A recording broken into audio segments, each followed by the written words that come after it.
Well, hey everybody, welcome back to Hubert's Projects. And today, we're gonna change it up a little bit. We're kind of just gonna go around all the projects we got here to tell you what's going on with them, and unfortunately, which projects have left us. A lot of stuff's coming and going currently just because of certain time constraints and ability to do the repairs or finding more damage than what we originally knew about. So let's get started. Well, here we got our 1984 Toyota Tercel. This is actually from one of the first and second videos of the channel. This was my car. Bought it back in 2019 or 20. Had 320 or 330,000 miles on it when I got it. We pulled the motor out on Bearded Wrencher's channel, freshened it up and put it back in this car, and then we also lifted it, and unfortunately I sold it. Almost a year and a half goes by, the car is back with us, and Bearded Wrencher got it running good and driving good.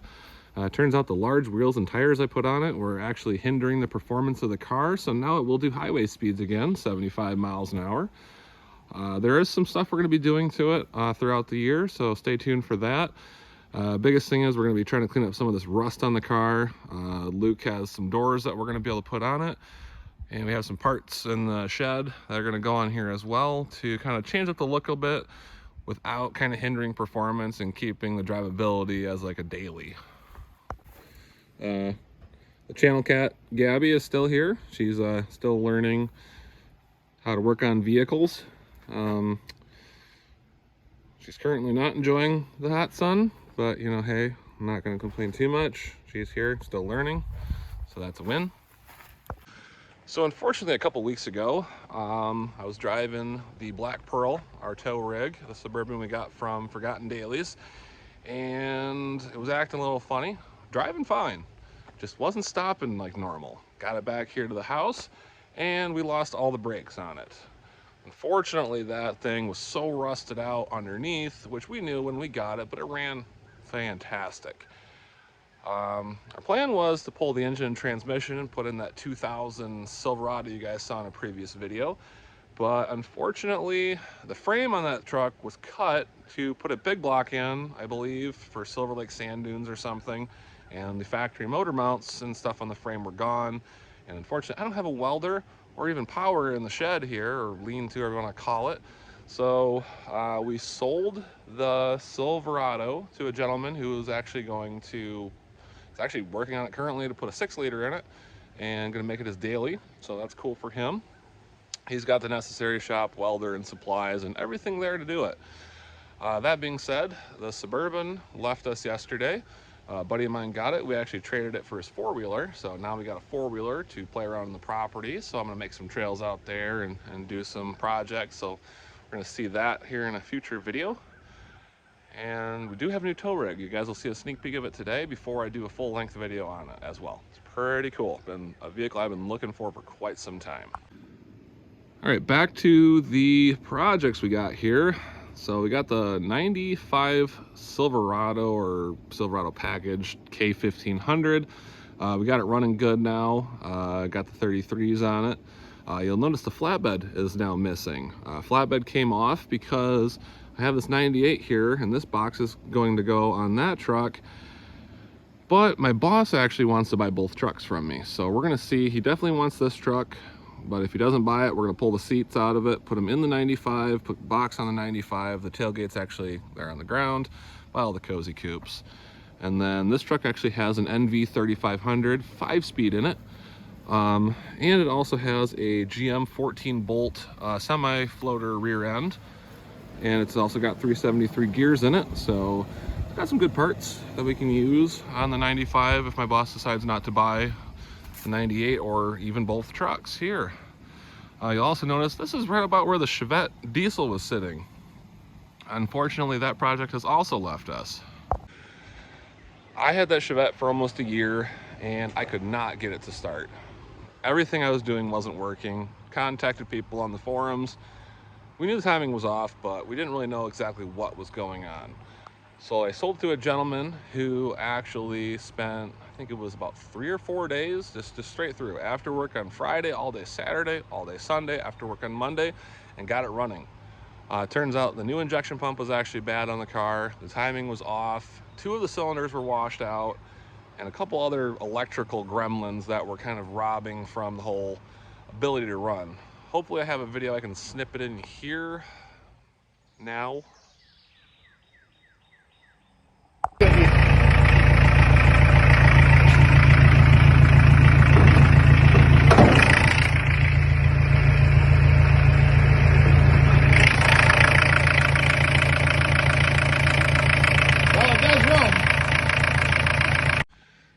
So he got it running, which is cool. I got the brake unstuck, and he's actually currently driving. He drove 3 hours here for it and drove 3 hours home. So he was very happy with the purchase. I sold it to him for exactly what I paid for it, just because I'm not looking to make any money on something I still haven't been able to do any progress with. Previous video, you guys saw us doing Jeep things that we didn't understand. We made a Jeep a convertible, or even more of a convertible than it normally is, and proceeded to cut the body panels off and haul them home in the plaster ram. The plaster ram was meant to go to a car show today, but through some communication errors and whatnot, and me not reading things, it didn't make it to the car show. I tried to drive it to work, but it tried to kill me, but that's okay. I have a plan for it, and you're gonna like it. And here's the plaster ram. This is not going anywhere anytime soon. It'll just stay here on the channel. Gonna be kind of like a build collaboration with Triumph by Error Keith and maybe John Zomer from the channel, or that channel. You guys will see kind of my plan here in a future video for this. It's pretty awesome, I'm not gonna lie. Keith and I talked about it. He loves the idea, so hopefully he can help me, and we definitely need John's help. And you'll see why we need John's help. And this, crazy as it looks, is the lifted Prius, which is not so lifted anymore. For those of you landscapers, yes, that is garden edging, screwed to the front bumper of the car to give it a more aerodynamic ability. Lifted it, as you guys saw in one of the videos. Still actually has the rear lift on. We took a front lift off and the larger wheels and tires, the roof rack, light bar, and the basket, because the car was getting a whopping 23 miles per gallon, which, you know, if you're driving a truck, that's great, but when you're driving a Prius, that's horrible. I failed to take into account the fact the car's got over 200,000 miles on it. It is a rebuilt title, and it was kind of tired before I did all that work to it. And it's getting more tired. And it's getting pretty rusty underneath, being a Michigan car. And the plan on this is just leave it as it is for now. We're gonna throw some snow tires on it, actually off the Mini, for the winter, just normal size ones. And we're just gonna keep running it till it blows up, which that could be next month, could be next year, I don't know. It runs, it eats oil. It sounds horrible when it starts running because the exhaust is broken, you know, but hey, it goes. I drove it to Forgotten Dailies and back. That was like 9 hours of driving, so can't complain. Maybe I'll take another road trip here this year and see if it comes back alive or not. Rustbelt Ramble 2023 is only about a month and a half away. This is actually our ride for the rally, which you guys seen in a few videos so far. But you guys have been wondering our theme, and I kind of wanted to kind of release that now. The team that had this when it was still the van on the last day of the rally of 2022 gifted us this amazing pink Power Wheels Barbie Jeep. And I thought to myself, this needs to be our theme for this year. But you're like, hey Alex, that's a Mini. And you want a Jeep. So exactly what you're thinking. The body we got from Triumph by Error, we're gonna be bolting onto this Mini Cooper, along with this front end over here. That's a CJ5 front end, fiberglass fenders, grille is metal, and a metal hood. We're gonna be bolting that on to the Mini Cooper here in a couple weeks, along with the YJ body, and then we're gonna kind of build the remainder bits of it with plywood and 2x4s, make it look like a Jeep. Mike here from the team has a trampoline, so that's our roll cage. We're gonna bolt that on somehow as well. And it'll be painted pink and purple. The whole Mini is going to be black underneath, so it's kind of be like a in-between thing. And I got a really cool bumper sticker for it that says, "I identify as a Jeep." So that should be pretty cool on this car. And our rear bumper is going to be 2x4s, or maybe a 4x4. I don't know. Haven't tested the crash rating on either yet, but we'll figure that one out. So stay tuned. We're going to be doing some videos on cutting things and bolting things on. There's already holes in it, so it's fine. It drives. It's a little drony on the highway with the motorcycle exhaust at 75, 80 miles an hour. It's very easy to speed in this car. So hopefully the Jeep body slows us down a smidge, which would be kind of nice. And lastly, but not leastly, the new tow rig. We got ourselves a Chevy Express van, but not just any Express van, an all-wheel drive Express van.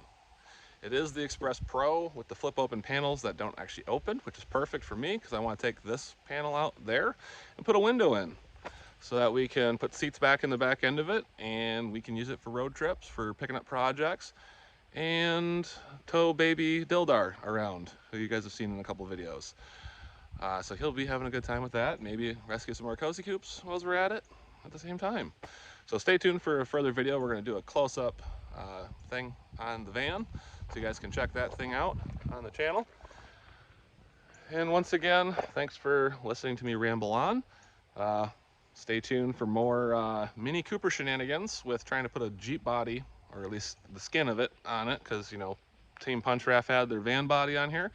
So let's put another body on the Mini Cooper while we're at it, you know. We took everything off and making it look like a Mini again, so let's make it look un-Mini for the rally. We'll see. But stay tuned for more content on the channel, and you guys all have a good one. Stay safe, and we'll see you next time. And another project I had to do today was mow the grass. It's more of a field. It's kind of dead, but I like the lines. So I got the John Deere out with the bagger on. It's really dusty. Listening to music as I go along. No, I'm not listening to Sabaton today. I'm listening to Powerwolf. Seemed like a good day to listen to Powerwolf. More mowing to go.